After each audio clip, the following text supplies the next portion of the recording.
अमित भाई शहा कुठला पक्ष चालवतात हे सांगण्याच्या भानगडीत पडण्यापेक्षा संजय राऊत तुमचा उभाटा गट काँग्रेसच्या जीवावर जिवंत आहे. तुमचं सगळं धोरण राहुल गांधींना बहाल केलेलं आहे. राहुल गांधींची बेनामी शाखा म्हणजे उभाटा गट आहे, हे वारंवार सिद्ध झालंय.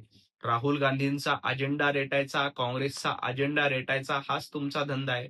तुमच्यामध्ये हिंमत असेल तर राहुल गांधींना बाजूला सारून, राहुल गांधींना दूर करून उभाटा गटाने आपले कार्यक्रम करावेत. परंतु उभाटा गटामध्ये तेवढी हिंमत नाही, कारण तुम्ही आता काँग्रेसकडनं सुपारी घेतलीये की उभाटा गटाला काँग्रेसमध्ये विसर्जित करायचंय आणि त्याचीच तयारी संजय राऊत यांच्याकडनं सुरू आहे. अमितभाई शहा कुठला पक्ष चालवतात हे सांगण्यापेक्षा आपण राहुल गांधींची बेनामी शाखा आहोत. उभाटा गट म्हणजे काँग्रेसची उपशाखा झाली आहे, हे महाराष्ट्राने ओळखलंय. याकडे जनाब संजय राऊतांनी लक्ष दिलं पाहिजे. अमितभाई शहा, देवेंद्रजी फडणवीस आणि एकनाथजी शिंदे एका सुरात एका दिलाने काम करतात. तुमच्यासारखी गटबाजी महायुतीमध्ये नाही. मिलिंद नार्वेकर विरुद्ध भास्कर जाधव, आदित्य ठाकरे विरुद्ध संजय राऊत असा सामना महायुतीमध्ये कधीही बघायला मिळत नाही. आम्ही एका दिलानं राष्ट्र प्रथम याच धोरणातून काम करतो. आमचा अजेंडा मातोश्री तू बांधणं नाही. आमचा अजेंडा देश पुढे घेऊन जाणं. देवेंद्रजींचा अजेंडा महाराष्ट्र पुढे घेऊन जाणं. त्यामुळंच देवाभाऊंना 3 वेळेला महाराष्ट्राचं मुख्यमंत्रीपद मिळालं. महाराष्ट्राचं हित डोळ्यासमोर ठेवूनच देवाभाऊ दिवस रात्र काम करत असतात. तुमच्यासारखं घरामध्ये बसत नाही.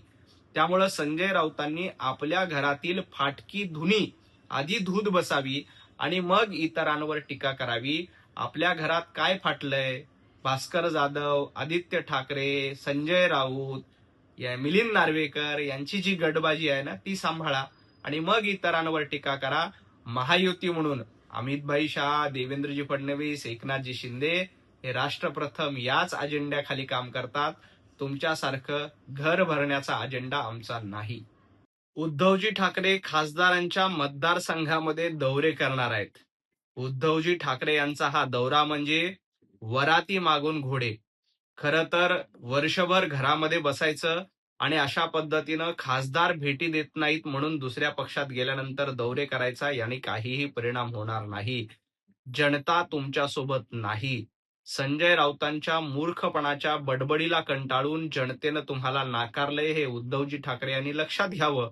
त्यामुळे असे वराती मागून घोडे काढून तुमची वरात सजली जाणार नाही.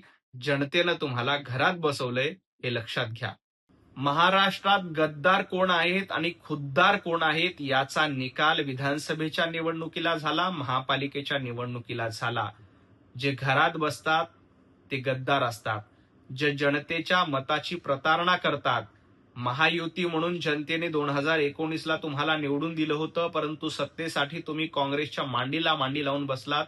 खरी गद्दारी संजय राऊत तुम्ही, उद्धवजी ठाकरे, आदित्यजी ठाकरे यांनी 2019ला केली.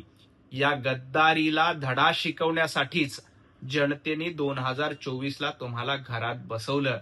त्यामुळे गद्दारीचा शिक्का हा उभाटा गटावर लागलेला आहे. म्हणूनच जनतेनं तुम्हाला नाकारलंय.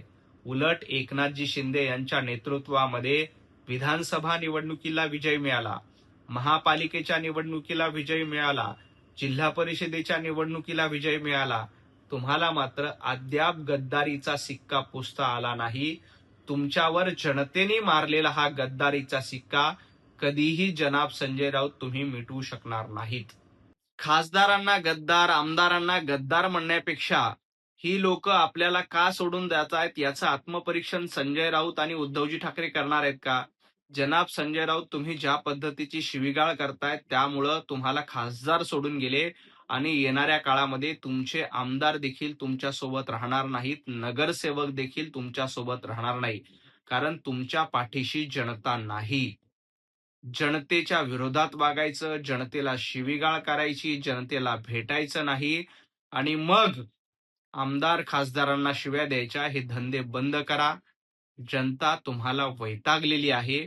त्यामुळे आता खासदार फुटलेत, येणाऱ्या काळामध्ये आमदार आणि नगरसेवक आणि साधे कार्यकर्ते देखील जनाब संजय राऊत आणि उभाटा गटासोबत राहणार नाहीत, हे त्यांनी लक्षात घ्यावं.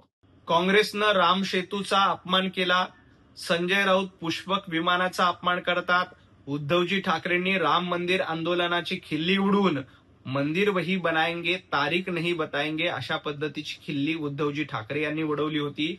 परंतु हे लक्षात घ्या, ज्यांनी ज्यांनी प्रभू रामचंद्रांचा अपमान केलाय त्यांचा सत्यानाश झाला. मग काँग्रेस असेल, उभाटा गट असेल किंवा संजय राऊत तुम्ही असाल, आज तुम्ही पुष्पक विमानाबद्दल अपशब्द वापरून तुम्ही प्रभू रामचंद्रांचा पुन्हा एकदा अपमान केला. परंतु एक लक्षात घ्या, या महाराष्ट्रामध्ये, या देशामध्ये प्रभू रामचंद्रांचे भक्त आहेत, ते तुम्हाला कधीही माफ करणार नाहीत.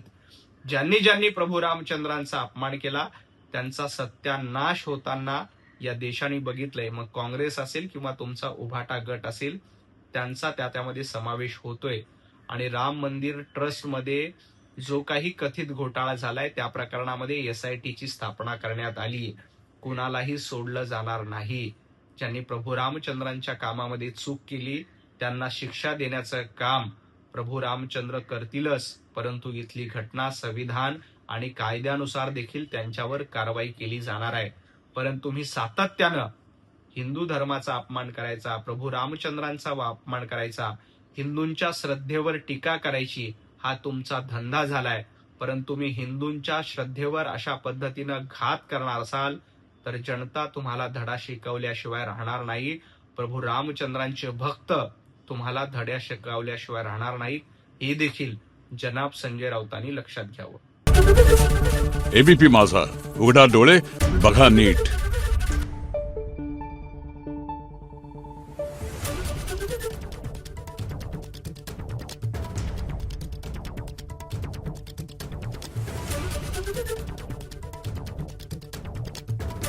Thank you.